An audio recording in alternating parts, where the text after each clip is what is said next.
আসসালামু আলাইকুম। পরিবারের পক্ষ থেকে আবারও আপনাদের সামনে হিসাব বিজ্ঞানের এমসিকিউ সলিউশন নিয়ে আসছি। আপনাদের সবাইকে আমাদের ক্লাসে স্বাগতম। আজকে আমরা চেষ্টা করব যেটা সাধারণত আমরা যেটা করি, একটা অধ্যায় ভিত্তিক যখন আমরা এমসিকিউ গুলো নিয়ে আসি তখন অপশন থাকে এমন যে আপনাকে জিজ্ঞাসা করলাম যে হিসাবের গাণিতিক শুদ্ধতা যাচাই করা হয় কিসের মাধ্যমে। তখন আপনার যদি আমি রেয়ামিলের চ্যাপ্টার নিয়ে আসি তাহলে আপনার কোনো কিছু দেখার দরকার হয় না, আপনি বলে দেন যে রেয়ামিল।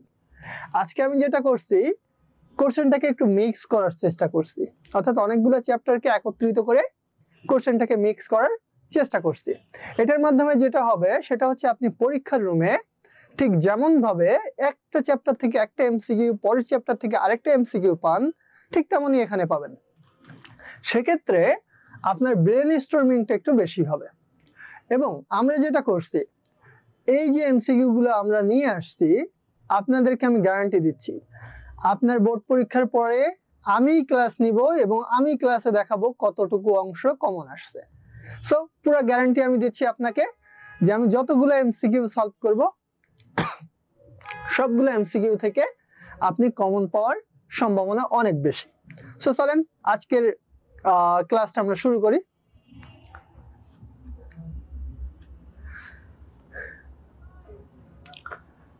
আজকে আমাদের প্রথম কোশ্চেনটা কোন চ্যাপ্টার থেকে আসছে আপনারা কেউ বলতে পারবেন? তার আগে আপনারা একটু আমাদেরকে কমেন্ট করে জানান তো আপনারা আমাদের কথা শুনতে পাচ্ছেন কিনা, বা আমাদের কথা আপনাদের কাছে স্পষ্টভাবে পৌঁছাচ্ছে কিনা সেটা একটু আমাদেরকে জানান। না হলে আমরা শুধু বকবক করেই যাব, জিনিসটা আপনাদের ব্রেনে ঢুকবে না।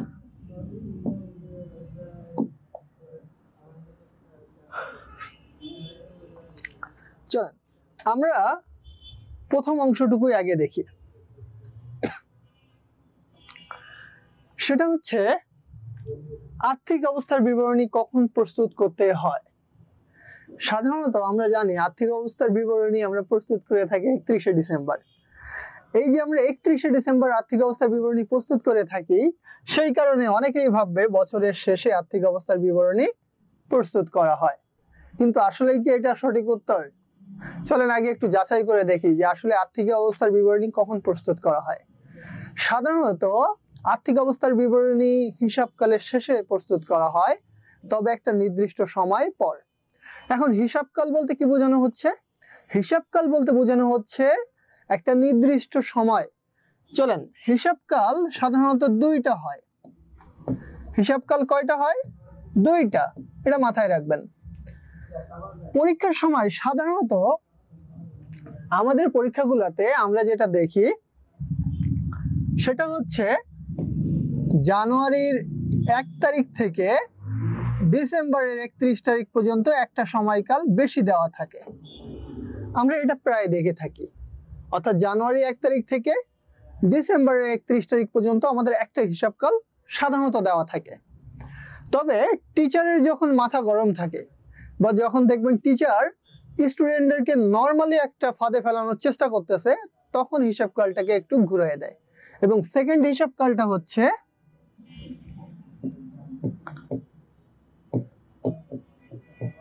জুলাইয়ের 1 তারিখে শুরু হয়, জুনের 30 তারিখে শেষ হয়। এখন আমি কেন বললাম ফাঁদে ফেলানো হয়? ফাঁদে ফেলানোর মূল কারণটা হচ্ছে আমরা যখন বিনিয়োগের সুদ কাটি, ঋণের সুদ কাটি, তখন কিন্তু আমাদেরকে তারিখের দিকে খেয়াল রাখতে হয়, এটা আমরা জানি। সো আপনি মনে করেন ম্যাথটা পড়লেন না, উপরের অংশটা, অর্থাৎ রেয়ামিলের যে অংশটা থাকে ওই অংশটা আপনি পড়লেন না, আপনাকে বলা হলো ঋণের সুদ কাটতে, তখন আপনি ভুল ক্রমে জানুয়ারি থেকে ডিসেম্বরের হিসাব করে সুদ কেটে ফেললেন। আলটিমেটলি আপনি জিনিসটা জানেন, তবে সামান্য একটু ভুলের জন্য আপনি পুরো ম্যাথটাতে একটা বাজে মার্কস পাবেন। রিজনটা হচ্ছে টিচাররা বললাম খুব সহজে আপনাকে ফাঁদে ফেলতে পারে এই একটা জিনিসে, এই পয়েন্টের মাধ্যমে আপনাকে খুব ইজিলি একটা ফাঁদে ফেলতে পারবে। কারণ দেখেন, হিউজ স্টুডেন্ট, যত ইজিলি ট্র্যাপে ফেলানো যায় ততই ভালো। সো জিনিসটা হচ্ছে আমাদের দ্বিতীয় হিসাবকাল হচ্ছে জুলাইয়ের 1 তারিখে শুরু হবে এবং জুনের 30 তারিখে গিয়ে হিসাবকাল শেষ হবে। তাহলে এই ক্ষেত্রে ঋণের সুদ কাটতে গেলে আপনাকে খুব সুন্দর মতো বিবেচনা করতে হবে কত মাস হলো, সেই মাস অনুযায়ী ঋণের সুদ আপনাকে কাটতে হবে। এই ক্ষেত্রে সাধারণত ম্যাথগুলোতে জানুয়ারি 1 থেকে ডিসেম্বর 31 দেওয়া থাকে। এখন যেহেতু জানুয়ারি 1 থেকে ডিসেম্বর 31 দেওয়া থাকে, তাই আমরা ধরে নিই যে আর্থিক অবস্থার বিবরণী তৈরি করা হয় কখন? বছরের শেষ তারিখে। এখন দেখেন তো, দ্বিতীয় হিসাবকালে তো জুনের 30 তারিখে শেষ হয়ে গেছে হিসাবকাল। ওই ক্ষেত্রে কি বছরের শেষ আসছে নাকি বছরের মাঝামাঝি আসছে? বছরের মাঝামাঝি আসছে। কিন্তু তাহলে আপনার কি খ অ্যান্সার হবে যে বছরের মাঝামাঝি? তাহলে যদি বছরের মাঝামাঝি হয়, তাহলে প্রথম হিসাবকালে তো বছরের শেষ হয়েছে, তাহলে কি অ্যান্সার দুইটাই হবে? না, বছরের শেষেও না, বছরের মাঝামাঝিও না। যে কোনো সময় তো সম্ভবই না। আপনি আজকেই বললেন আর্থিক অবস্থা তৈরি করবেন, আজকেই সম্ভব? যে কোনো সময় সম্ভব না। তাহলে একটা নির্দিষ্ট তারিখে সাধারণত আর্থিক অবস্থার বিবরণী তৈরি করা হয়। এখন আপনার কাছে খুব সহজ মনে হচ্ছে, তবে পরীক্ষা রুমে ঢোকার পরে অপশনগুলো দেখবেন আর ব্রেনের এক সাইড ব্যথা করা শুরু করবে। সো খুব মনোযোগ সহকারে জানতে হবে যে কেন বছরের শেষে হলো না, কেন বছরের মাঝামাঝি হলো না, কেন যে কোনো সময় হলো না, কেন আমার রাইট উত্তর নির্দিষ্ট তারিখে হলো। আপনারা যারা আমাদের সাথে আছেন, আপনারা বলেন তো এই প্রথম কোশ্চেনের অ্যান্সারটা বুঝছেন কিনা? আমার কাছে নর্মালি মনে হয় একটা কোশ্চেনে 4টা যে অপশন থাকে, 4টা অপশনের ভেতর থেকে 3টা বাদ দেওয়াটাই হচ্ছে একটা ভালো স্টুডেন্টের কাজ। আর একটা খারাপ স্টুডেন্টের কাজ হচ্ছে একটা যে আছে রাইট অ্যান্সার, ওইটা মুখস্থ করে ওইটাকেই অ্যান্সার করা। সো ভালো স্টুডেন্ট কি করবে? যে 3টা হবে না, কেন হবে না সেটা রিজনও জানবে। সো আপনাদেরকে সেভাবে জানতে হবে। আশা করি বুঝতে পারছেন। আপনারা কে কোথা থেকে শুনছেন এবং পরের কোন চ্যাপ্টারের উপরে এমসিকিউ চান আমাদেরকে একটু জানান তো। চলেন আমরা পরের অংশটাতে যাই।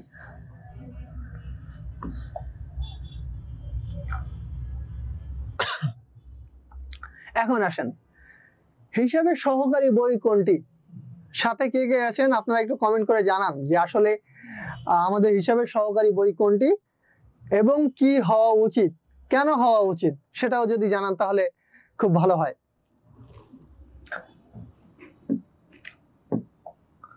দেখেন, হিসাবের সহকারী বই কোনটি এটা একটা নাম, নিকনেম। যদি আপনাকে আমি বলি, মনে করেন গতকালকে একটা খুন হয়েছে, ধরেন এই জিনিসটা আমি প্রায় বলি, সো সিমিলারিটিস পাবেন অনেকটা। মনে করেন গতকালকে একটা খুন হয়ে গেছে, দেখবেন এই খুনের আসামি যখন গ্রেপ্তার হয় তখন তার নাম থাকে এরকম। আবার আপনাদের কারোর নামের সাথে মিলে গেলে রাগ করেন না, মাসুম ওরফে গলা কাটা মাসুম, বুঝছেন? এরকম নাম থাকে। দেখবেন একটু পত্রিকাগুলো, এত টিকটক ইউটিউব না দেখে একটু দয়া করে আপনারা চেষ্টা করবেন যে হচ্ছে পত্রিকা পড়ার, বুঝছেন? এটা একটা ভালো অভ্যাস। ওরফে গলা কাটা মাসুম। আচ্ছা আমাকে বলেন তো, এত বড় একটা মানুষের নাম হয়? হয় না। কিন্তু এই মাসুম হচ্ছে তার মেইন নাম, তাহলে তার মূল নাম কোনটা? তার মূল নামটা হচ্ছে মাসুম। আর ওরফে বলতে বোঝানো হয়েছে যে তার আরো একটা নাম আছে, বিকল্প নাম আছে। এই যে গলা কাটা মাসুম, মনে করেন একে টাইটেল দিয়ে দিছে, কারণ এ হয়তো মানুষের গলা কাটে বা এই টাইপের কোনো কাজ করে, তো একে বলা হয়েছে কি গলা কাটা মাসুম। এই জিনিসটা কিন্তু এর বিকল্প নাম, অর্থাৎ ছদ্মনাম বলতে পারেন। রবীন্দ্রনাথ ঠাকুরের ছদ্মনাম ছিল না, কাজী নজরুলের ছদ্মনাম ছিল না, এনারা কিন্তু সাহিত্য রচনা করছেন বিভিন্ন ছদ্মনামে।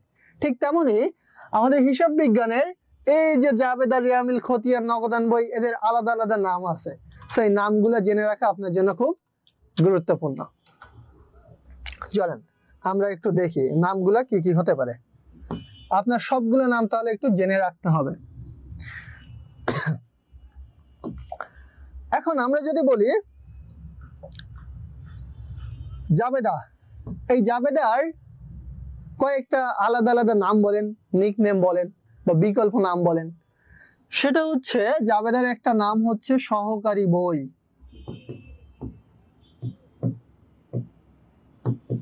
এটা এক প্রকার ধরতে পারেন যে আপনি আপনার গার্লফ্রেন্ডের নাম বাবু, সোনা এইসব দিয়ে ডাকেন না মাঝে মধ্যে, তার নাম মনে করেন রজনী, আপনি ডাকতেছেন সোহানা বা হ্যান ত্যান, এই বিভিন্ন নাম দিয়ে আপনি ডাকতেছেন।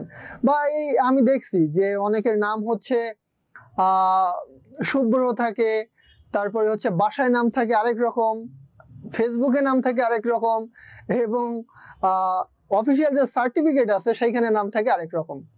যেমন আপনাকে যদি আমি একটা মজার ঘটনা বলি, সেটা হচ্ছে মোস্তাফিজুর রহমানরে আপনারা সম্ভবত চেনেন, যে ক্রিকেটার। আমরা যখন এসএসসি দিব ঠিক তখনই মোস্তাফিজুর রহমানের মানে আবির্ভাব এক প্রকার। তো আমাদেরই এক ফ্রেন্ড, তার নাম ছিল রায়হান। তো ও হঠাৎ করে কেন জানি ওর সার্টিফিকেটের নাম চেঞ্জ করলো, মোস্তাফিজুর রহমান রাখলো। তো ক্লাসে একদিন স্যার রোল কল করতে গিয়ে বললো মোস্তাফিজুর রহমান কে, নতুন কে ভর্তি হয়েছে। তো পরে ওই দাঁড়াইলো। তো আমরা তো সবাই অবাক, 4-5 বছর তার সাথে পড়লাম রায়হান নামে, হঠাৎ করে সে মোস্তাফিজুর হয়ে গেল। তো এই যে নাম চেঞ্জ করা, নাম পরিবর্তন, ঠিক তেমনই হিসাব বিজ্ঞানের প্রত্যেকটা টার্মসের অনেকগুলা নাম আছে, এই নামগুলা জানতে হবে, না হলে পরীক্ষা রুমে গিয়ে দেখবেন ওই যে অন্য নামে আসছে, তখন চিনতে পারবেন না। সো জাবেদার 1 নম্বর নাম হচ্ছে সহকারী বই, 2 নম্বর নাম হচ্ছে প্রাথমিক বই।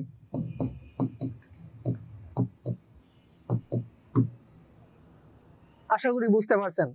তাহলে জাবেদার মোট 3টা নাম হলো, এই 3টা নাম খুব সুন্দর মতো মাথায় রাখতে হবে। এখন খতিয়ানের আবার নাম আছে, স্থায়ী বই, আবার হচ্ছে পাকা বই। পড়াশোনাটা হতে হবে এই মেথডে।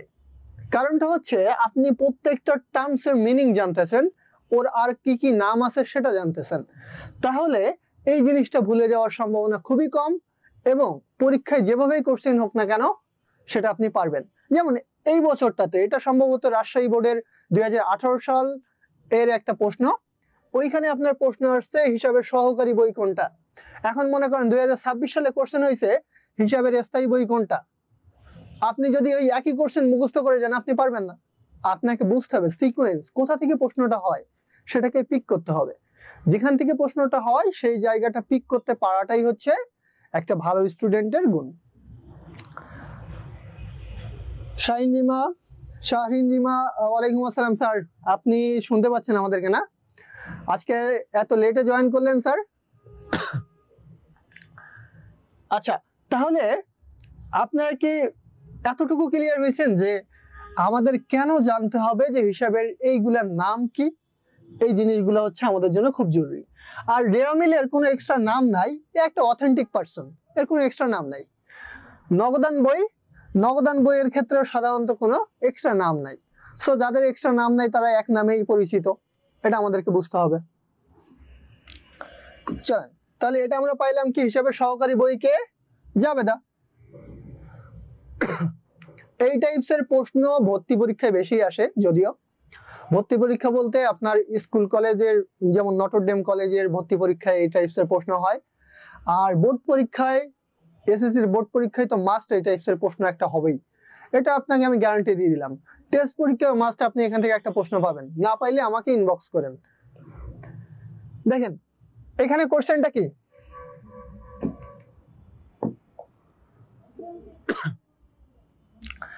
কোনটি অন্য 3টি হতে ভিন্ন? অন্য 3টা হতে ভিন্ন, তার মানে এখানে 3টা জিনিস আছে একই রকম, একটা জিনিস আছে আলাদা। তাহলে আমাদের সেই 3টা জিনিসকে আগে খুঁজে বের করতে হবে। তো 3টা জিনিসকে যদি আপনি খুঁজে বের করতে যান, সবার পরিচয় তো আপনার জানতে হবে। চলেন দেখি কিভাবে বের করতে হয়, ট্রিক্সটা একটু দেখাই। সেটা হচ্ছে বিক্রয়টা কি স্যার? বিক্রয়টা হচ্ছে আয়। প্রাপ্ত কমিশন কি? আয়। কেন বুঝলেন? কারণ এর নামের আগে আছে প্রাপ্ত, প্রাপ্ত থাকলে সেটা কি হয়?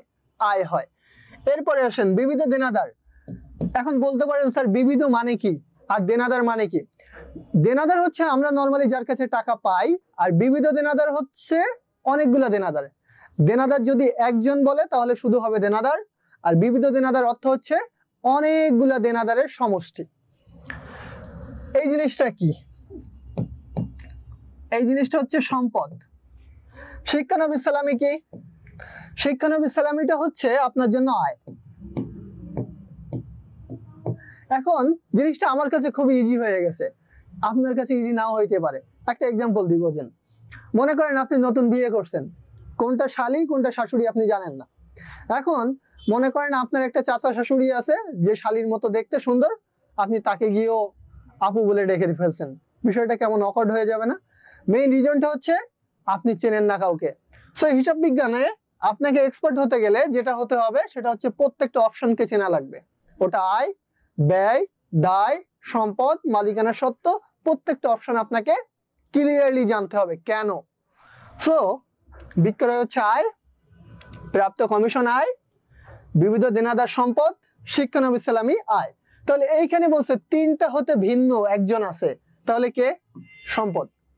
কারণ বাকি তিনটাই হচ্ছে আয়, ওই একলা বেটাই হচ্ছে সম্পদ। অ্যান্সার খুব ইজিলি পাওয়া গেল।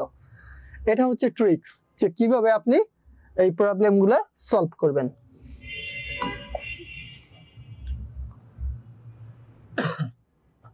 এবার দেখেন যে টাইপসের প্রবলেম আপনারা বেশি ফেস করেন সেই ধরনের একটা প্রবলেম আপনাদেরকে দেওয়া হলো। বলছে জনাব করিমের নিকট 10% বাট্টায় পণ্য বিক্রয় 1 লাখ টাকা, যার 50% নগদে এবং 30% চেকে পাওয়া গেল। বাকিতে পণ্য বিক্রয়ের পরিমাণ কত টাকা? আপনি বাকিতে কত টাকার পণ্য বিক্রি করছেন সেটা। এই টাইপসের জিনিস জাবেদার যে অধ্যায় থেকে সৃজনশীল আসে সেখানে যেমন আসে, ঠিক তেমনি এমসিকিউতে আসে। তার মানে প্রসেসটা আপনাকে খুব সুন্দর মতো জানতে হবে।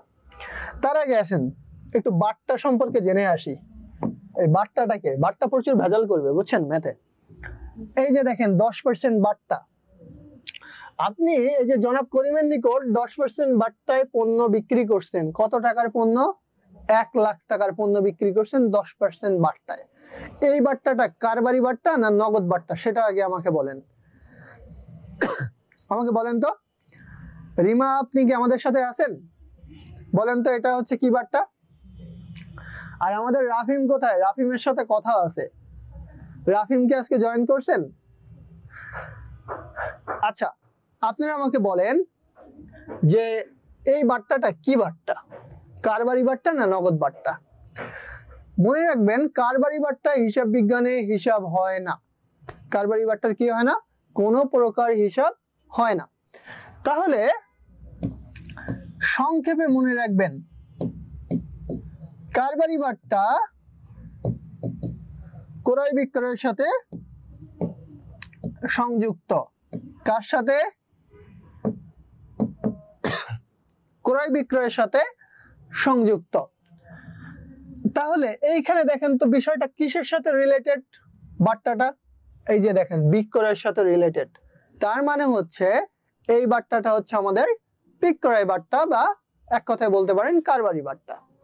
নগদ বাট্টা তাহলে কি? নগদ বাট্টা হচ্ছে দেনাদার আর পাওনাদারের সাথে সম্পর্কিত। কার সাথে? দেনাদার আর পাওনাদার। যেমন নগদ বাট্টাটা একটু বুঝাই। নগদ বাট্টাটা হচ্ছে মনে করেন আপনি আমার কাছে টাকা পান, আপনি আমার কাছে টাকা পান 50,000 টাকা। এখন রেগুলার আপনি আমার বাসায় আসতেছেন, মনে করেন আমাকে টাকাটা ধার দিয়েছেন 2023 সালে, এখন 25 সাল। রেগুলার আমার বাসায় আসতেছেন, স্যার টাকাটা দেন, স্যার টাকাটা দেন। আমি বললাম ভাই টাকা তো উঠাইতে পারতেছি না ব্যাংক থেকে, ব্যাংকে টাকা নাই, তারপরে ব্যাংকের লোক মরে গেছে, এই বিভিন্ন অজুহাত আপনাকে আমি দিচ্ছি। তখন কি বুঝবেন আপনি? যে এই বেটা টাকা দিতে চাচ্ছে না। তখন আপনি যেটা করলেন, আপনি আমাকে বললেন স্যার 50,000 টাকা পুরোটা দেওয়ার দরকার নাই, আপনি আমাদের 40,000 টাকা দেন তাতেই হবে। তাহলে আপনি আমাকে মাফ করলেন কত? 10,000 টাকা। এই যে 10,000 টাকা আপনি আমাকে মাফ করে দিলেন দেনাদার পাওনাদারের ইস্যুতে, অর্থাৎ আপনার টাকাটা দ্রুত পাওয়ার জন্য একটা অংশ টাকা আপনি আমাকে মাফ করে দিলেন। এই অংশটাকে বলা হয় নগদ বাট্টা। এইবার আসেন কারবারি বাট্টা কি? কারবারি বাট্টা আমাদের ছোটবেলার সাথে রিলেটেড অনেকটা। যেমন মনে করেন আপনার আম্মু আপনাকে 100 টাকা দিয়েছে, বলছে বাজারে গিয়ে কলা কিনে নিয়ে আসবে, পাকা কলা, বুঝছেন? এখন আপনি বাজারে গিয়ে কলা কিনলেন, নর্মালি কলার দাম হচ্ছে 90 টাকা, তবে আপনি ওই এলাকায় খুব পরিচিত, আপনার বাবা পরিচিত, তাই দোকানদার বললো কি আচ্ছা তুমি তোমার কলার দাম 90 টাকা হয়েছে, 80 টাকা দাও।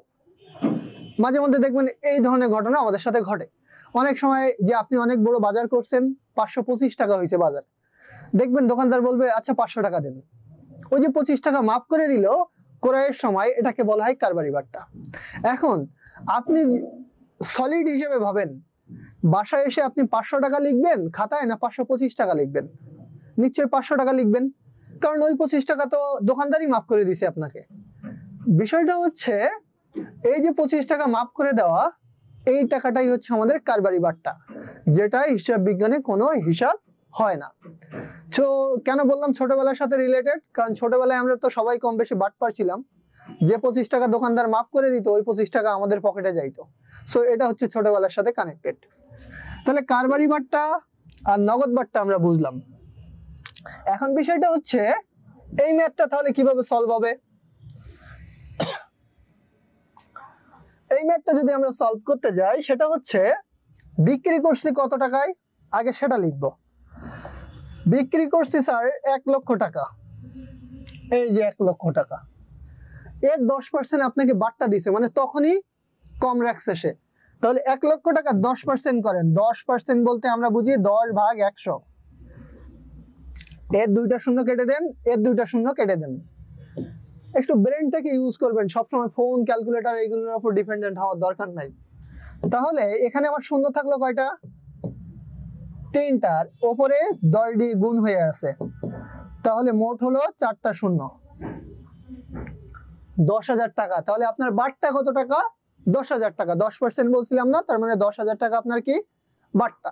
এটা হচ্ছে কারবারি বাট্টা, অর্থাৎ 10,000 টাকা উনি কম রাখছে। তাহলে মোট ছিল 1 লাখ টাকা, ওখান থেকে যদি 10,000 টাকা আমরা বাদ দিই, তাহলে আমরা নর্মালি আমাদের কাছে বিক্রি করা হয়েছে কত টাকায়? 90,000 টাকার বিক্রি করা হয়েছে। শেষ। এই অংশে আসেন। এইবার বলছে এই যে 90,000 টাকায় বিক্রয় হয়েছে, এর 50% নগদে, ওর 50% কিসে? নগদে। তাহলে 90,000 এর 50% করলে কত হয়? 45,000 টাকা হয়। অর্থাৎ অর্ধেক তো না, 50% মানে অর্ধেক, 45,000 টাকা যেটা হয়েছে নগদে। এটা গেল 50%।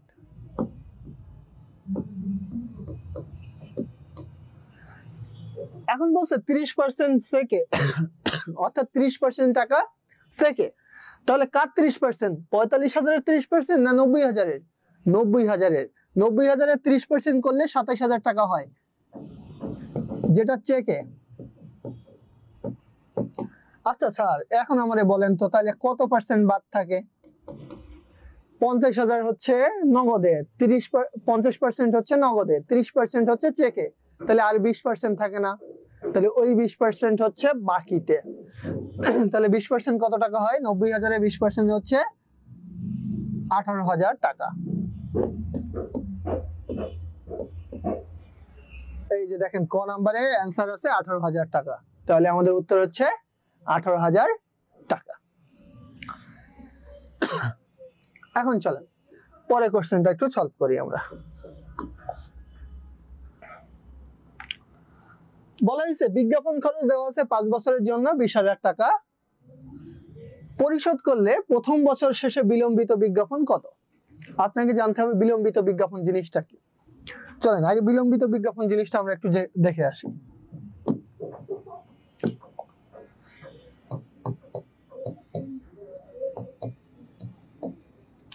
বিলম্বিত শব্দের অর্থ হচ্ছে অগ্রিম। বিলম্বিত শব্দের অর্থ কি? অগ্রিম। এর সাথে আরেকটা টার্মস একটু মাথায় রাখবেন, সেটা হচ্ছে অবলোপন। অবলোপন অর্থ হচ্ছে খরচ। বিলম্বিত হচ্ছে অগ্রিম আর অবলোপন অর্থ হচ্ছে খরচ। এখন বলছে আপনি বিজ্ঞাপন খরচটা দিচ্ছেন 5 বছরের জন্য। কয় বছরের জন্য? 5 বছরের জন্য। মোট কত টাকা? 20,000 টাকা। তো আমরা হিসাব বিজ্ঞানে হিসাব করি কয় বছরের? 1 বছরের না। হিসাব বিজ্ঞানে তো আমরা হিসাবই করি মাত্র 1 বছরের টাকা। তাহলে আগে টাকাটা 1 বছরে বের করেন তো। ছোটবেলায় ঐকিক নিয়মে ম্যাথ করছেন না? 5 বছরের টাকা 20,000, তাহলে 1 বছরের টাকা কত হয়?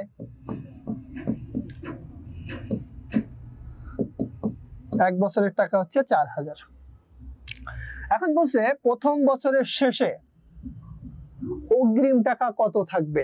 আপনি অগ্রিম দিয়েছেন 4 বছরের টাকা, এক বছর যদি চলেই যায় তাহলে থাকে কয় বছরের? 3 বছরের। সহজ হিসাব করবেন, আপনি অগ্রিম টাকা দিয়েছেন কয় বছরের? 4 বছরের। এক বছরের টাকা যদি হয়ে যায়, অর্থাৎ আপনি টাকা দিয়েছেন মোট হচ্ছে 5 বছরের, 5 বছরের টাকা দিয়েছেন, তাহলে এক বছরের টাকা যদি চলেই যায় তাহলে আমাদের টাকা থাকে আর 4 বছরের। তাহলে 4 বছরের টাকা আমাদের অগ্রিম থাকে, এক বছরের টাকা তো অটোমেটিক খরচ হয়ে গেছে। তাহলে 4000 হচ্ছে এক বছরের টাকা, 4 দিয়ে যদি গুণ দিই তাহলে 16000 টাকা।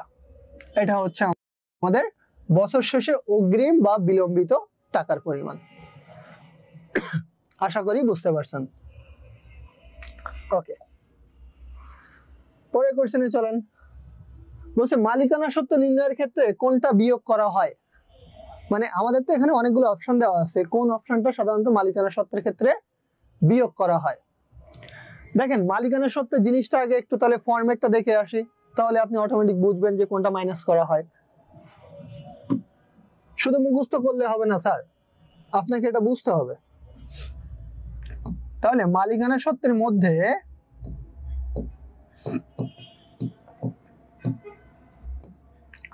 সবার আগে আসে মূলধন। মনে করেন মূলধন আসবে, তারপরে আসবে অতিরিক্ত মূলধন।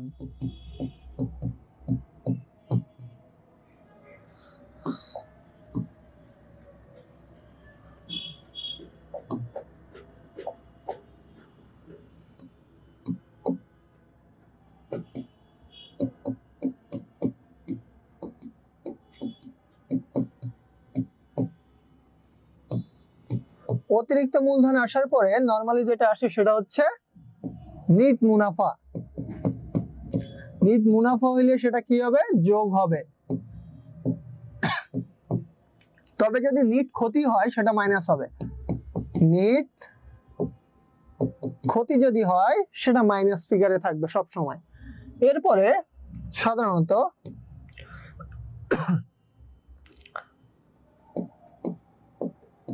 আয়কর মাইনাস হয়, উত্তোলন মাইনাস হয়,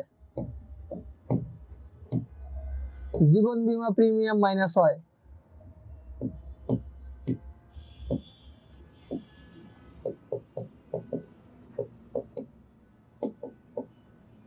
সাধারণ সঞ্চিতি এসে যোগ হবে।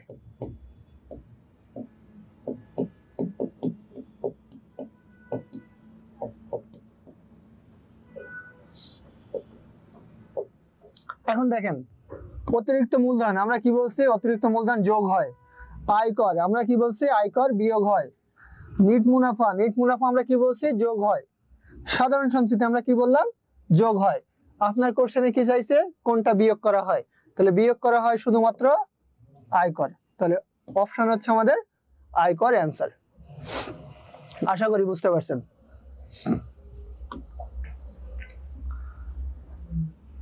এখন বলছে পণ্য চুরি 5000 টাকা, লেনদেনটির সঠিক জাবেদা দাও। সঠিক জাবেদা কি? পণ্য যদি চুরি হয়, পণ্য শব্দটা আছে এটা মাথায় রাখবেন। পণ্য থাকলে মাস্ট কোরাই আসবে, পণ্য শব্দ যেখানে থাকবে তার সাথে অবশ্যই কোরাই আসবে। পণ্য থাকলে কি হবে? কোরাই আসবে। এখন যদি পণ্য চুরি হয়ে গিয়ে থাকে তাহলে কি আপনার প্রতিষ্ঠানের একটা ক্ষতি হয়েছে না? আপনার প্রতিষ্ঠানে কি হয়েছে? একটা ক্ষতি হয়েছে। আর ক্ষতি মানে কি? ব্যয়। ব্যয় বাড়লে কি হয়? ডেবিট হয়। তাহলে বিবিধ ক্ষতি হিসাব ডেবিট। এখন দেখেন কোন কোন অপশনে বিবিধ ক্ষতি হিসাব ডেবিট আছে। এই ক নাম্বারে আছে আর এই ঘ নাম্বারে আছে, মানে বাকি দুইটা অপশন অটোমেটিক ক্রস বাদ। সো অপশন বাদ দেওয়া শিখতে হবে। এরপরে যেহেতু পণ্য চুরি হয়ে গেছে তাহলে পণ্য ক্রেডিট, পণ্য কমে গেল। এখন পণ্য নামে কিছু সাধারণত স্যার হিসাব বিজ্ঞানে হয় না। পণ্যের জায়গায় একটা অপশন থাকে, সেটা হচ্ছে ক্রয়। তার মানে আমাদের ক্ষতি হলো তাই ক্ষতি ডেবিট, আর যেহেতু আমাদের পণ্য কমে গেল তাই পণ্য ক্রেডিট। তো আমি কি বললাম? পণ্য নাম সাধারণত বসে না, ওক্ষেত্রে ক্রয় বসে। তাহলে ক্রয় হিসাব ক্রেডিট। এই যে দেখেন এখানে আবার পণ্য হিসাবও দেওয়া আছে, পণ্য কিন্তু বসে না, এটা মাথায় রাখবেন। পণ্য কখনো পণ্য নামে বসে না। যেমন আমাদের আসবাবপত্র কিন্তু আসবাবপত্র নামে বসে, আপনি যদি মেশিন বলেন তাহলে মেশিনের নামেই বসে, তবে পণ্য কখনো পণ্যের নামে বসবে না, ও ক্রয় নামে বসবে, এটা মাথায় রাখবেন।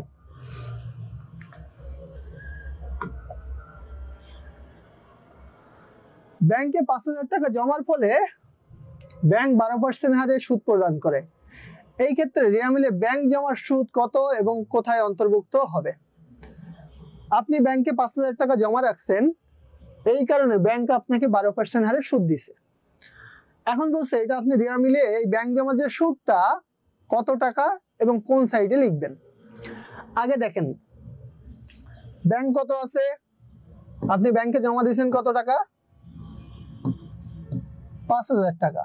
সুদ পাবেন কত, 12%। কার 12%? 5,000-এর 12%। তো 5,000-এর 12% করেন,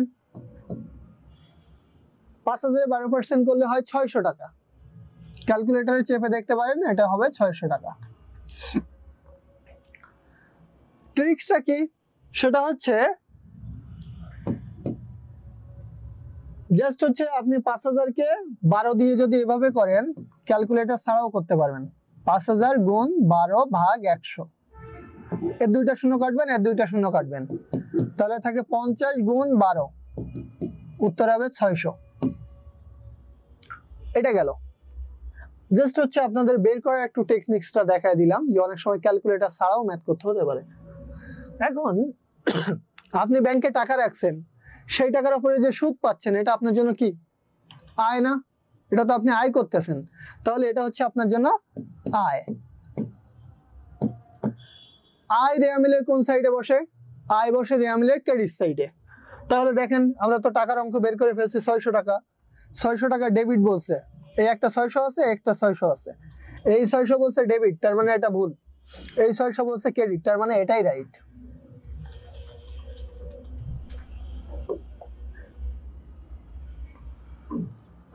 দেখেন এই টাইপসের সমন্বয়গুলো সাধারণত আমাদের আর্থিক অবস্থার বিবরণীর সমন্বয়গুলোতে আসে, অর্থাৎ যে বড় ম্যাথ থাকে ওই ম্যাথগুলোতে আসে। সো আমরা যদি এমসিকিউ প্র্যাকটিস করে ফেলি, সাথে সাথে আমাদের যে সিকিউ এর যে অংশটা আছে বা শর্ট কোশ্চেনের যে অংশটা আছে সেটাও কভার হয়ে যাবে। এখন চলেন যে এটা কিভাবে সমাধান করা যায় দেখি। দেখেন বেতন বলা হয়েছে 10 মাস, 15,000 টাকা। এখানে বেতনের বকেয়া টাকার পরিমাণ কত? আমরা সাধারণত কয় মাসের হিসাব করি বা কয় বছরের হিসাব করি? আমরা সাধারণত 1 বছরের হিসাব করি। 1 বছর সমান কয় মাস? 12 মাস নাকি 26 মাস না 24 মাস? আমরা জানি 1 বছর সমান 12 মাস। তো টাকা দিয়েছেন কয় মাসের? 10 মাসের। এখনো কয় মাসের টাকা দেওয়া দরকার? 2 মাসের টাকা বাকি আছে। এখন আগে দেখি 1 মাসের টাকা কত। আপনি 10 মাসে দিয়েছেন কত টাকা? 15,000 টাকা। অর্থাৎ 1 মাসের টাকা কত? 1 মাসের টাকা হচ্ছে 15,000 ভাগ 10,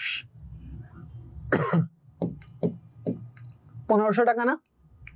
আপনি যদি 10 মাসে 15,000 দেন, 1 মাসের টাকা কত আপনার? 15,000-এর 10 দিয়ে ভাগ করলে 1 মাসের টাকা বের হবে 1500 টাকা।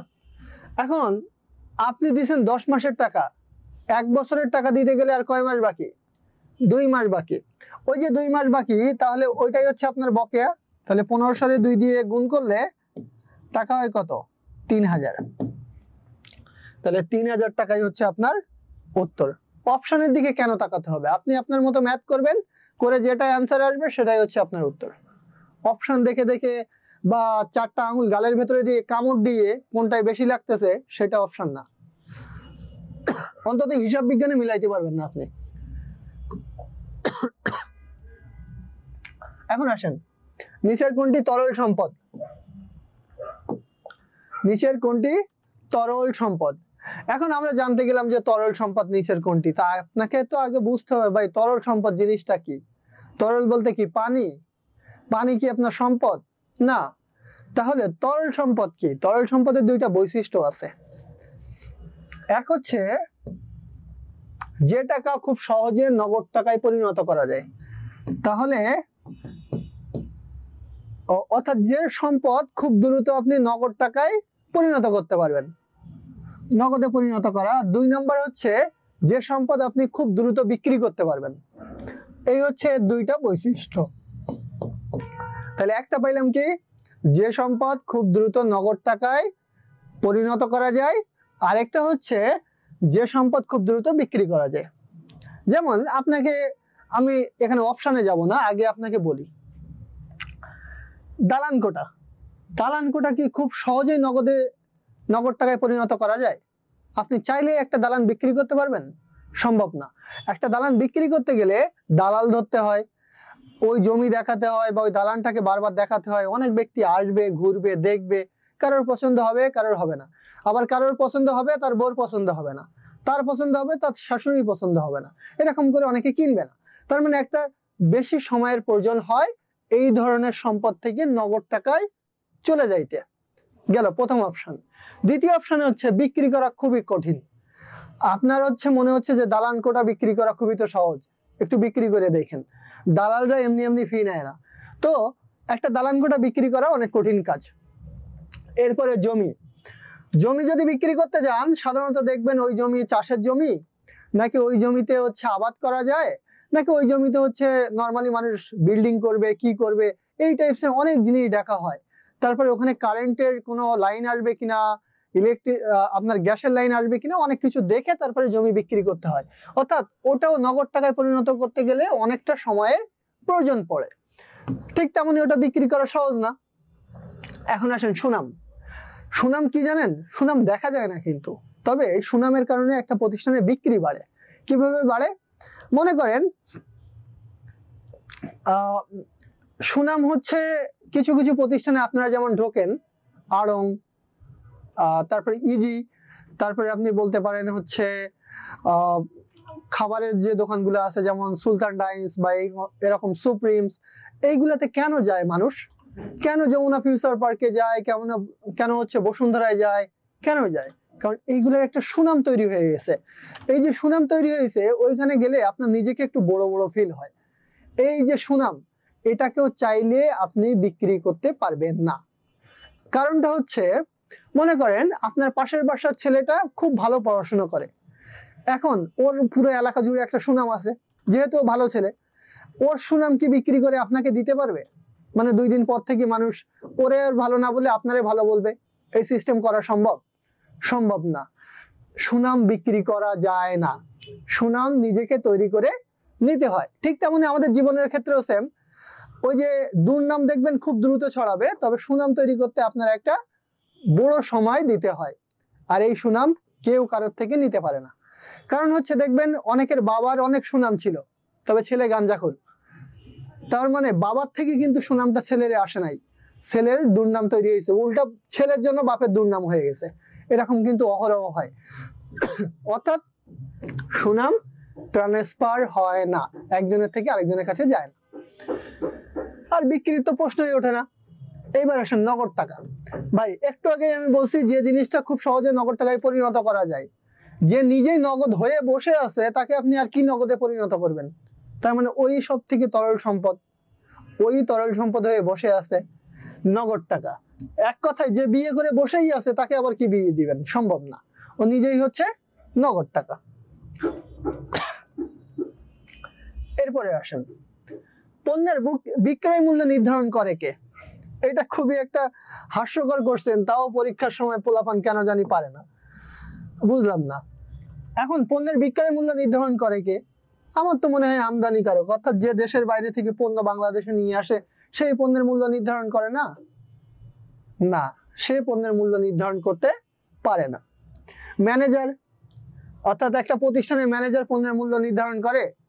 সেও করে না, কারণ তার কাজ ম্যানেজমেন্ট করা, একটা প্রতিষ্ঠানের পণ্যের মূল্য নির্ধারণ করা না। ক্রেতা, মনে করেন আপনি একটা দোকানে গেছেন, গিয়ে শার্টের দাম লেখা আছে 6000 টাকা, আপনি বললেন এই শার্ট বিক্রি করতে হবে 3000 টাকায়। আপনাকে খুব বেশি কিছু করবে না, হয়তো একটু পিটাইয়ে হাত পা একসাথে করে বাসায় পাঠিয়ে দিবে, এটা নর্মালি হবে। সো এটা করেন না। অর্থাৎ ক্রেতা কখনো পণ্যের বিক্রয়ের মূল্য নির্ধারণ করতে পারে না। কে পারে? সেটা বিক্রেতা। বিক্রেতা আগে দেখবে যে তার কি কি খরচ হয়েছে, সেই খরচগুলোকে একসাথে করবে, করার পরে ও একটা নির্দিষ্ট লাভ চাইবে, সেই লাভের টাকা যোগ করবে, করার পরেও একটা বিক্রয় মূল্য নির্ধারণ করবে। যেমন মনে করেন আপনি একজন তরমুজ বিক্রেতা, ওই যে গ্রাম থেকে, বরিশাল থেকে, নোয়াখালী থেকে বা খুলনা থেকে আপনি হচ্ছে তরমুজ নিয়ে আসছেন। এখন ঢাকা পর্যন্ত নিয়ে আসতে পুরো তরমুজের ক্রয় থেকে শুরু করে নিয়ে আসা পর্যন্ত আপনার খরচ হয়েছে মনে করেন 300 টাকা।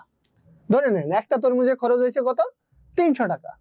এখন আপনি তো একজন ব্যবসায়ী, আপনি তো নিশ্চয়ই লাভের জন্য করতেছেন না? তো সেক্ষেত্রে কি হবে? আপনি চাইবেন আরো 100 টাকা লাভ করতে। তাহলে এই 100 টাকা হচ্ছে আপনার প্রত্যাশিত মুনাফা। মোট হলো কত? 400 টাকা।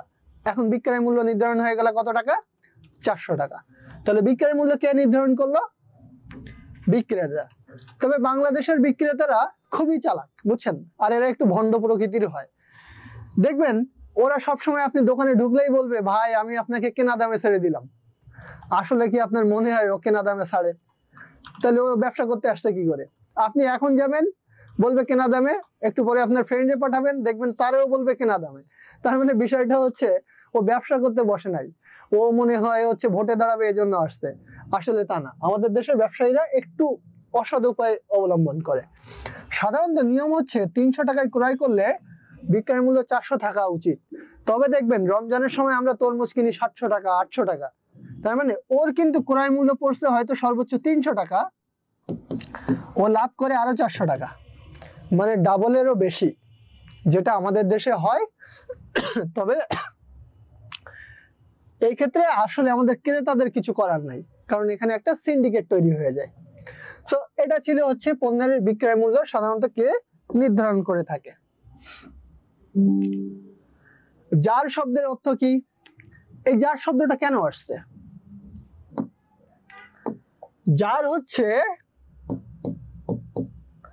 আমরা যে জাবেদা পড়ি না স্যার, জাবেদা, জাবেদার ইংরেজি নাম হচ্ছে জার্নাল। এই জার্নালের প্রথম 4টা ওয়ার্ড দেখেন, জার্নালের প্রথম 4টা ওয়ার্ড হচ্ছে জার। এই জার থেকে কোশ্চেনটা হয়েছে যে জার শব্দের অর্থ কি। এখন জার শব্দের অর্থ হচ্ছে তাক।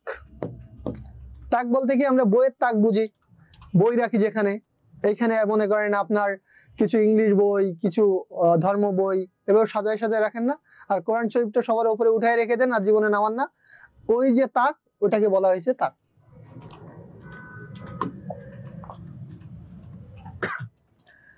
এখন আসেন সাদিক এন্ড সন্সের প্রারম্ভিক মূলধন দেওয়া আছে 2,50,000 টাকা, বিক্রয় মূল্য 3 লাখ টাকা, নিট মুনাফা 40,000 টাকা এবং উত্তোলন দেওয়া আছে 45,000 টাকা। মালিকানা সত্ত্বের পরিমাণ নির্ণয় করো। একটু আগেই আমি মালিকানা সত্ত্বের একটা ফর্মুলা লিখে দিয়েছিলাম। মালিকানা সত্ত্বের ফর্মুলাটা কি ছিল? ফর্মুলাটা মনে রাখতে হবে। সকাল বিকাল ঔষধ খান না? ডায়াবেটিস হইলে বা অন্য কিছু হইলে মানুষজন সকাল বিকাল ঔষধ খায়, ঠিক তেমনি এই কিছু কিছু ফর্মুলা একটু সকাল বিকাল দেখতে হবে। মালিকানা সত্ত্বের সূত্র ছিল হচ্ছে, এক কথায় মূলধন যোগ নিট লাভ মাইনাস উত্তোলন। তো দেখেন তো এখানে মূলধন কত, এই যে দেখেন প্রারম্ভিক মূলধন নামে দিয়ে দিয়েছে 2,50,000 টাকা। নিট লাভ কত হচ্ছে দেখেন তো, এই যে 40,000 টাকা।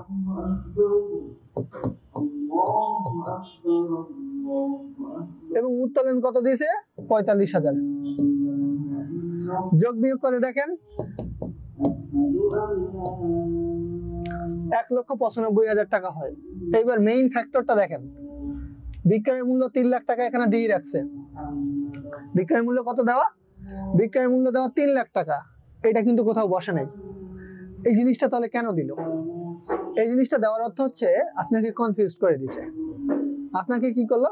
কনফিউজ করলো যে আরো একটা তথ্য দেওয়া আছে, আপনি কি করেন সেটা দেখার জন্য। এখন এই যে আপনারা দেখলো আর আপনিও পরীক্ষার রুমে গালে কলম দিলেন, পাশের বেঞ্চের পোলা বললো আরে বিক্রয় মূল্য যোগ হবে, আপনিও দিলেন যোগ করে, একটা বাঁশ খেয়ে যাবেন। এই ক্ষেত্রে আপনার কি হবে তাহলে? ও আমাদের এখানে কি ছিল? 2,90,000, 1,95,000 ছিল। 2,90,000 থেকে আমাদের এখানে টাকার অঙ্ক ঠিক আছে, হ্যাঁ 2,50,000, 2,90,000 ওখান থেকে যদি আমরা বাদ দিই তাহলে 2,45,000 হবে, যোগ বিয়োগ করলে আমাদের আসবে 2,45,000 টাকা। অর্থাৎ এই যে আমরা যেটা বলতেছিলাম বিক্রয় মূল্য যে অংশটা, সেটা হচ্ছে কিছু কিছু সময় হিসাব বিজ্ঞানে যে জিনিসটার প্রয়োজনই নাই সেই জিনিসটা ইনক্লুড করে দিবে কোশ্চেনের মধ্যে। কারণটা কি, আপনি কনফিউজড হয়ে যাবেন, আপনি ভাববেন এটা মনে হয় বসবে, আদৌ ওটা বসবে না, আপনি বসাবেন ম্যাথ ভুল হয়ে যাবে। তাহলে আপনার করণীয় কি? আপনার করণীয় হচ্ছে এক্সাক্ট ফর্মুলাটা জানা, আর এই পাশের বেঞ্চের দিকে একটু কম তাকানো। যত সুন্দরী মেয়ে বসুক না কেন, পাশের বেঞ্চের দিকে কম তাকানো। যত সুন্দরী মেয়ে বসবে সে তত পড়াশোনা কম করে। আবার সবাইকে না, আবার বললেন না যে সবাই হচ্ছে রাগ করে ফেলেন না যে আমি সব সুন্দরীকে বলে ফেলছি।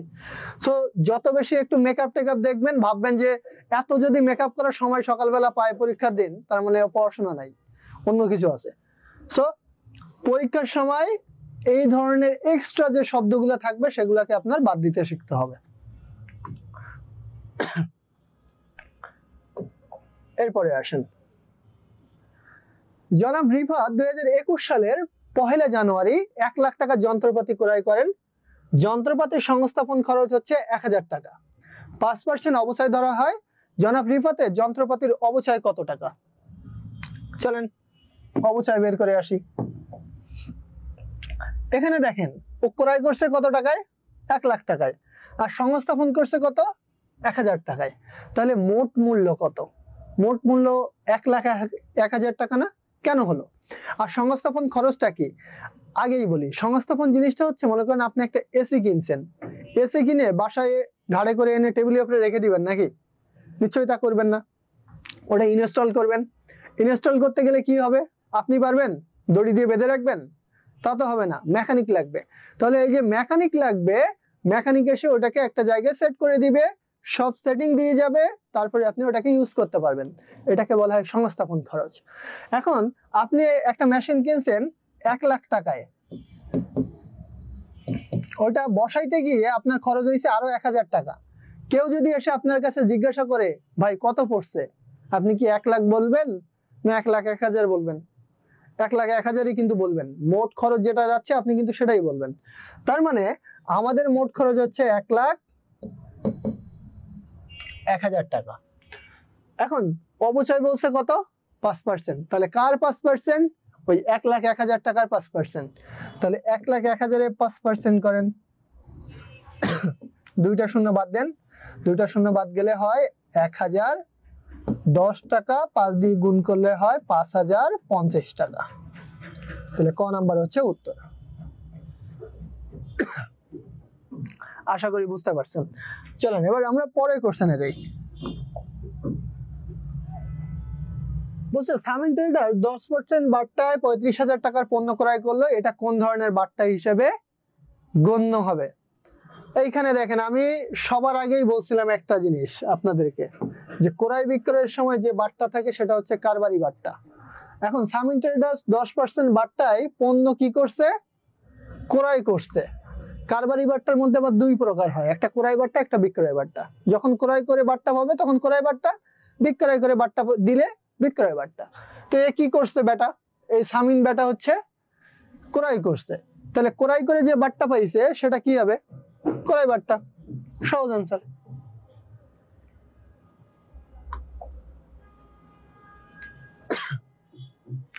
মের 1 তারিখে পণ্য বিক্রয় করছে দেখেন 30,000 টাকার, সত্য ছিল 2/10, নিট 30।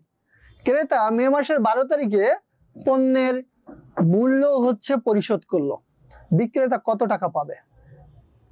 আগে সত্যটুকু চিনতে হবে। এই যে দেখেন সত্যটা একটু দেখেন, এই পর্যন্ত হচ্ছে সত্য। সত্য বলছে 2/10, নিট 30। অর্থাৎ যদি 10 দিনের মধ্যে টাকা পরিশোধ করে তাহলে সে বেটা হচ্ছে 2% বাট্টা পাবে। 10 দিনের মধ্যে যদি টাকা পরিশোধ করে তাহলে কি হবে? 2% বাট্টা পাবে। আর যদি পরিশোধ না করতে পারে 10 দিনের মধ্যে, নিট 30। নিট 30 বলতে বোঝানো হয়েছে 30 দিনের মধ্যে টাকা তাকে দিতেই হবে। এটা হচ্ছে সত্য। আপনাকে আগে সত্যটুকু বুঝতে হবে। সত্য কি ছিল? 10 দিনের মধ্যে টাকা পরিশোধ করলে 2% বাট্টা পাবেন। আর যদি টাকা পরিশোধ করতে না পারেন 10 দিনের মধ্যে, আপনাকে 30 দিনের মধ্যে দিতেই হবে, কোনো সুযোগ নাই। এখন তাহলে বাট্টা পাচ্ছেন কখন? যখন 10 দিনের মধ্যে টাকা দিবেন। যদি 10 দিনের পরে দেন আপনি ফুল টাকা দিতে হবে, কোনো বাট্টা পাবেন না। এখন দেখেন, মে মাসের 12 তারিখে হচ্ছে ও পণ্যের মূল্য পরিশোধ করলো। কিনছিল কবে? বিক্রয়টা ছিল কবে? 1 তারিখে। আর পরিশোধ করলো কবে? 12 তারিখে। এখন দেখেন তো কি 10 দিনের মধ্যে টাকা পরিশোধ করছে? 12 তারিখে দিছে আর 1 তারিখে কিনছিল, তার মানে তো 11 দিন হয়ে গেছে, 10 দিন ক্রস হয়ে গেছে, তার মানে অত কোনো বাট্টা পাবে না। তার মানে ওকে ফুল টাকাই পরিশোধ করতে হবে, অর্থাৎ এই যে 30,000 টাকা ফুলটাই ওকে পরিশোধ করতে হবে, ও কোনো প্রকার বাট্টা পাবে না। আশা করি বুঝতে পারছেন। চলেন পরের কোশ্চেনে যাই আমরা। বলছে 10% হারে কোনো সম্পত্তির 6 মাসের অবচয় হচ্ছে 2,000 টাকা, তাহলে সম্পত্তির মূল্য কত? কোশ্চেনটা উল্টায় দিছে। এতক্ষণ সম্পত্তি থেকে অবচয় ছিল, এখন অবচয় থেকে সম্পত্তিতে গেছে। এই ক্ষেত্রে কি করবেন? এই ক্ষেত্রে খুব সহজ টেকনিক অ্যাপ্লাই করবেন, সেটা হচ্ছে দেখেন এখানে বলছে 6 মাসের টাকা কত? 2,000। আমরা তো বের করি কি 1 বছরের টাকা, তাহলে 6 মাসে যদি 2,000 হয়, 12 মাসে কত হবে? 12 মাসে আপনার 4,000 হবে না, মানে ডাবল হবে। 6 মাসে ছিল হচ্ছে 2,000 টাকা, তার মানে 12 মাসে তো ডাবল হবে, 4,000 হবে, 4,000 টাকা। আর এখানে কত পার্সেন্ট হারে বলছে? 10% হারে। এখন জাস্ট 10 দিয়ে গুণ দিয়ে দিবেন, তাহলে হয়ে গেল 40,000।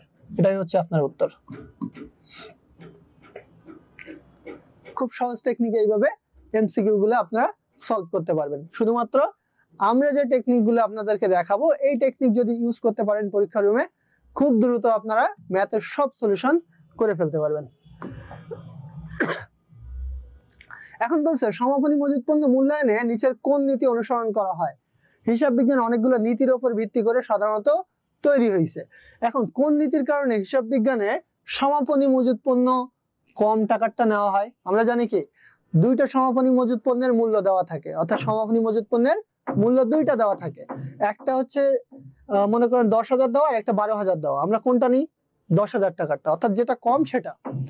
কমটা কেন নিই? কোন নীতি অনুযায়ী নিই?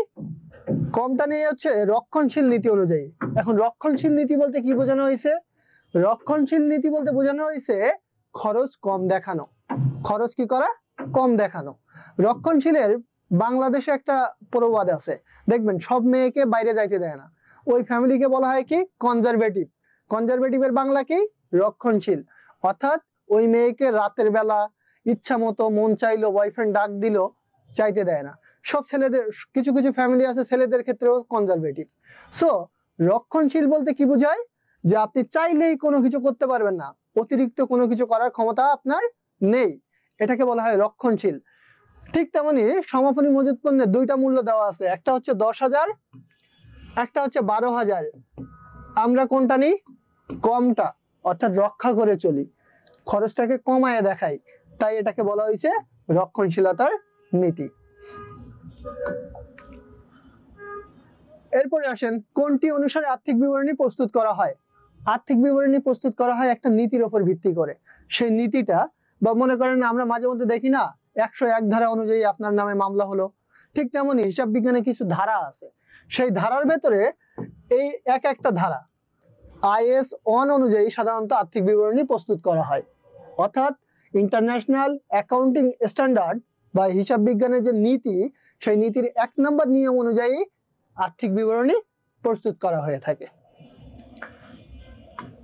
আজকের আমাদের ক্লাসের লাস্ট কোশ্চেন, সেটা হচ্ছে বিনামূল্যে যদি পণ্য বিতরণ করে থাকি তাহলে জাবেদাটা হবে কি?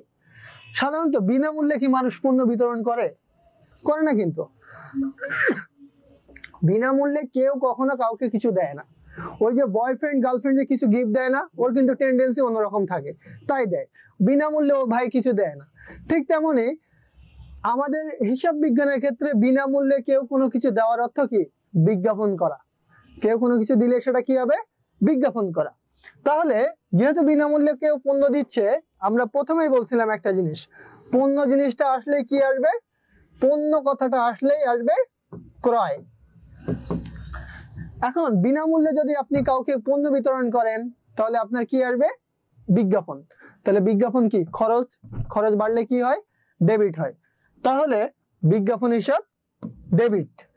আর পণ্য কি হচ্ছে, কমে যাচ্ছে। পণ্য কমলে কি হবে, পণ্য ক্রেডিট, কিন্তু আমরা পণ্য নাম ব্যবহার করি না, আমরা কি করি, পণ্যের জায়গায় ক্রয় হিসাবটাকে ব্যবহার করি। তাহলে আমাদের অপশন হচ্ছে ক, বিজ্ঞাপন হিসাব ডেবিট, ক্রয় হিসাব ক্রেডিট। এই ধরনের সহজ সহজ টেকনিকে হিসাব বিজ্ঞানের এমসিকিউ যদি সলভ করতে চান, তাহলে আপনাদের কি করতে হবে, আমাদের সাথে এডু পরিবারে যুক্ত হতে হবে। কারণ আমরা জানি কি, হিসাব বিজ্ঞানের এমসিকিউতে মার্কস উঠানো সব থেকে কঠিন। কারণ এখানে কি থাকে, অনেক বড় বড় ম্যাথ থাকে, যেটাকে সলভ করতে হয় 30 মিনিটের মধ্যে। এখন এতগুলো ম্যাথ সলভ করতে গেলে আপনাকে নিশ্চয়ই কি করতে হবে, টেকনিক জানতে হবে। আপনি যদি লম্বা পথ বেয়ে চলে আসেন, তাহলে দেখবেন 15টা এমসিকিউ হয়েছে, স্যার খাতা কেড়ে নিয়ে চলে গেছে। সো টেকনিক জানতে হলে আপনাদেরকে কি করতে হবে, এডু পরিবারের সাথে যুক্ত হতে হবে। আপনাদের সাথে তাহলে আবার অবশ্যই দেখা হবে কোথায়, আমাদের ক্লাসরুমে। আপনারা আমাদের সাথে যুক্ত হবেন এই আশাবাদ ব্যক্ত করে আজকের মতো ক্লাস শেষ করছি। আল্লাহ হাফেজ, আসসালামু আলাইকুম।